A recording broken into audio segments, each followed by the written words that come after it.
Nais ng mga nagpoprotesta sa korupsyon sa mga flood control project na imbestigahan at panagutin din ang mga nasa likod ng mga pumalyang proyekto sa Visayas kaya maraming namatay sa hagupit ng Bagyong Tino. Narito po ang aking report. Mahigit 100 ang kinitil ng Bagyong Tino sa Visayas. Sa ilang binahang lugar, pumalya ang mga flood control project na ginastusan ng bilyong-bilyong piso. Dagdag yan ngayon sa mga sinisingil na mga linggo-linggo nangangalampag para may mapanagot sa mga proyektong kinurako. Kita niyo po ang Cebu, 26 billion ang nando doon sa napinondo para sa flood control. Kung meron kaya nun, pwede kayang nabawasan ng mga namatay o po pwedeng walang namatay? Nauna pang may nakulong na mga kabataan, pero ni isa na dawit o sangkot, wala. Antaw! Ang bayan! Ilang kabataan mula sa University Belt ang nag-walk out mula sa klase. Mula Liwasang Bonifacio nagmarcha sila pa Menjola malapit sa Malacanang para raw marinig ni Pangulong Bongbong Marcos ang kanilang panawagan.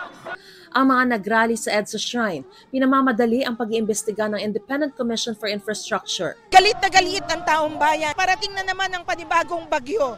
Habang nananatiling naghihirap at ang ating mga kasama sa Visayas ay patuloy ang kawalan ng hustisya sa mga ginagawang pagnanakaw at korupsyon. Sa tanggapan ng Ombudsman, nagkagirian ang mga pulis at relihistang bumuntot sa convoy ni Ombudsman Jesus Crispin Remulla.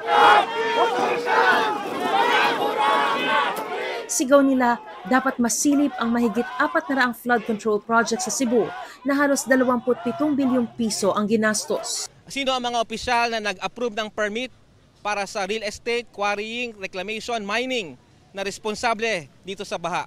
Sino ang responsable sa mga substandard na flood control project sa Cebu? Huwag din daw dapat mamili sa pananagutin at dapat walang pagtakpan. At dapat ay isama si Marcos Jr. na iimbestigahan dahil naniniwala kami na si Marcos Jr. ang pangunahing korap dito. Siya ang pumirma ng napakalaking pondo para sa flood control project. Sinusubukan pa naming hingin ang pahayag dito ng Pangulo. Ayon naman sa Office of the Ombudsman, inatasan na nito ang Special Task Force sa mga flood control project na unahin ang mga proyektong pumalpak sa kasagsagan ng Bagyong Tino. Hindi lang nakamamatay ang korupsyon, pasakit din sa ekonomiya. 4% lang ang inilago ng Gross Domestic Product o GDP nitong third quarter, mas mabagal kumpara sa 5.5% noong second quarter. Isang issue ng flood control project sa mga nagpatamlay na ekonomiya. Malaking tulong sana ang construction sector para maraming magkatrabaho o makinabang na negosyo. Pero bumagsak ang gastos sa construction dahil naghigpit sa validation ng mga proyekto. We are able to make our institutions stronger.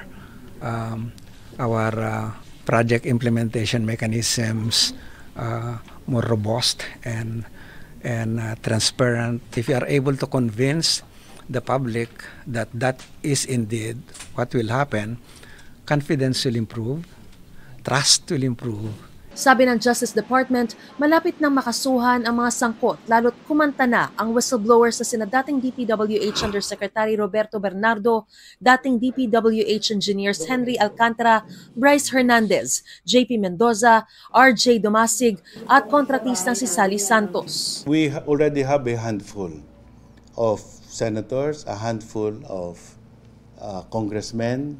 We have evidence, for instance, linking a kickback mechanism but passes through an intermediary.